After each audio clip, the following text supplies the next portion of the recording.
নদিয়ার ফুলিয়া অঞ্চলের জাতীয় সড়কের অবস্থা বেহাল। নিকাশি ব্যবস্থা না থাকায় একদিনের টানা বর্ষণে জাতীয় সড়ক সংলগ্ন গ্রামে জল ঢুকে যায়। এর ফলে চিন্তার ভাঁজ পড়েছে মৃৎশিল্পীদের। জল রাখতে পারছি না, আমাদের শিল্পালয়ের কাজ, আমরা খাবো কি? বলে গেলে ঠাকুর কি সমস্যা আপনাদের? সমস্যা বেলে মাঠের জল ঢুকছে, ওদিকে চটকাতলার জল, রেলবাজারের জল, ব্রিজের জল, তারপরে ওই দুধ মিলের রাস্তার জল, সারা বাজারের জল।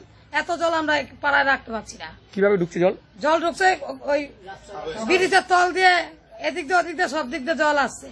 ড্রেনের ব্যবস্থা নেই? না, ড্রেনের ব্যবস্থা আছে, ওখান দিয়ে যাচ্ছে না। আমাদের পাড়ায় ড্রেন নেই। আচ্ছা, তাতে কি কি ক্ষতি হচ্ছে আপনাদের? ক্ষতি হচ্ছে আমাদের, এই ঠাকুর গলে গেলে আমরা কি খাবো? আচ্ছা, সারা বছরের খোরাকি পড়ে আছে এর মধ্যে।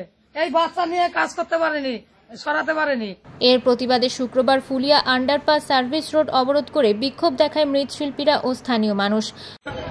স্টেশন পাড়ার জল, বাজারের জল, সাবওয়ে দিয়ে ঢুকে আমাদের পালপাড়ায় সব আমরা ঠাকুরের বিজনেস করি, ঠাকুরের কাজ। এবার সেই জল গিয়ে সবার ঠাকুর গলে গেছে। দিয়ে এই নিকাশি ব্যবস্থা না করলে ভবিষ্যতে আমাদের আরো বৃহত্তর ক্ষতি হতে পারে। এই নিকাশি ব্যবস্থা অনেক দিন থেকে এই অবস্থায় চলছে। এই জন্য আমাদের এই প্রতিবাদ। যতক্ষণ আমাদের এই প্রতিবাদে আমাদের এই যখন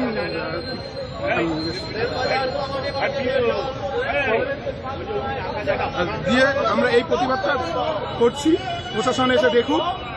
খবর পেয়ে পুলিশ ঘটনাস্থলে উপস্থিত হয়। প্রশাসনের আশ্বাসে অবরোধ উঠে যায়। আমাদের সমস্যা, রাস্তায় জল জমছে। এই জলগুলি না পার করলে বিডিও অফিস, স্কুল, কলেজ সবও পারে। তাহলে ছেলেপেলেগুলো তো স্কুলে যাবে, জলের মধ্যে যাবে কি করে? এটা আমাদের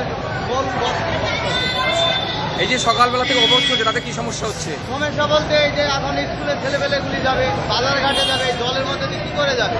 তাহলে জলগুলি তো পার করতে হবে, এই সমস্যাটা দূর করতে হবে। কি চাইছেন আপনারা? আমরা চাই যে জলের যাতে এখানে হলো সমস্যা নয়, জল যাতে না থাকে, সেদিকেও এটা কতদিন ধরে সমস্যা?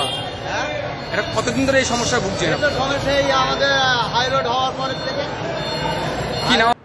নদিয়া থেকে মাধব দেবনাথের রিপোর্ট, আনন্দ বার্তা।